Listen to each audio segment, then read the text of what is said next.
What you're seeing isn't ants, it's people.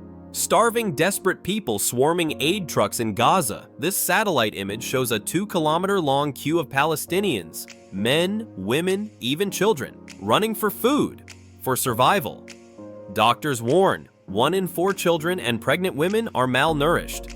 UNICEF says some are eating from garbage piles, children turning to skeletons. Over 600 people killed at aid distribution sites. Some call it a bullet for bread. Israel faces accusations of using starvation as a weapon, severely restricting food trucks while airdropped aid turns into chaos on the ground. This is not a natural disaster, it's a man-made famine. How long will the world stay silent?